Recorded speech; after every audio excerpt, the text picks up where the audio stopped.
સોપાન sir કર્યું છે ત્યારે સુમુલ ડેરીના 50,000 લીટર પ્રતિદિન આઈસ્ક્રીમ પ્લાન્ટને એક્સપ્લાન્ટ કરીને 1 લાખ લીટર પ્રતિદિનની ક્ષમતાવાળો કરવામાં આવશે। આ સાથે જ આઈસ્ક્રીમ વ્હીકલ કોર્ન મેકિંગનું પણ જે આવતીકાલે ભારતીય જનતા પાર્ટીના પ્રદેશ અધ્યક્ષ અને નવસારીના સાંસદ CR પાટીલ દ્વારા ઉદ્ઘાટન કરવામાં આવશે।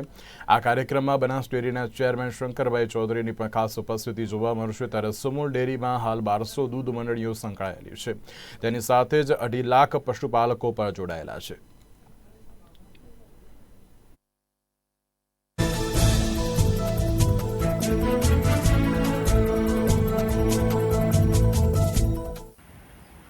સુમુલ ડેરી સુરત સાથે લગભગ 1200 જેટલી દૂધ મંડળીઓના લગભગ 2.5 લાખ પશુપાલકો જોડાયેલા છે। આવતીકાલે 14મી તારીખે સુમુલ ડેરી જે આઈસ્ક્રીમ પ્લાન્ટ છે 50,000 લીટરનો હાલનો છે, એને એક્સપાન્શન કરીને 1 લાખ લીટરનો કર્યો છે। સાથે કોર્ન મેકિંગ પ્લાન્ટનું પણ ઉદ્ઘાટન કરવા જઈ રહ્યા છે। આદરણીય CR પાટીલ સાહેબ આનું ઉદ્ઘાટન કરવાના છે। ખાસ કરીને દેશના વડાપ્રધાનનું જે સપનું છે દેશના ખેડૂતો અને પશુપાલકોની આવક બમણી કરવાનું, એના અંતર્ગત આ આઈસ્ક્રીમ પ્લાન્ટ ખાસ કરીને PLI પ્રધાનમંત્રીની સ્કીમ હેઠળ ઇન્સેન્ટિવ આઈસ્ક્રીમ પ્લાન્ટનું જે ઉત્પાદન થવાનું છે એની માટે ઇન્સેન્ટિવ મળવાનું છે ભારત સરકાર તરફથી।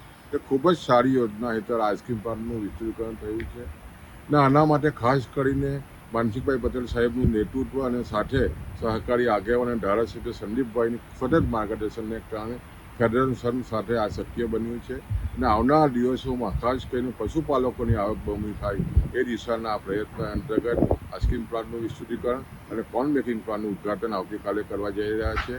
આની સાથે પ્રેરક ઉપસ્થિતિ રાજ્યના સ્પીકર શંકરભાઈ ચૌધરી અને સહકાર મંત્રી જગદીશભાઈ પંચાલ સાહેબ પણ સાથે ઉપસ્થિત રહીને સમગ્ર વિસ્તારના આગેવાનો ઉપસ્થિત થવાના છે અને ખાસ કરીને પશુપાલકોમાં ખૂબ જ આનંદ છે જ્યારે સુમુલ પશુપાલકોની આવક બમણી કરવા માટેના જે પ્રયત્નો કરી રહી છે એના અંતર્ગત આઈસ્ક્રીમ પ્લાન્ટનું ઉદ્ઘાટન આવતીકાલે 14મીએ થનાર છે।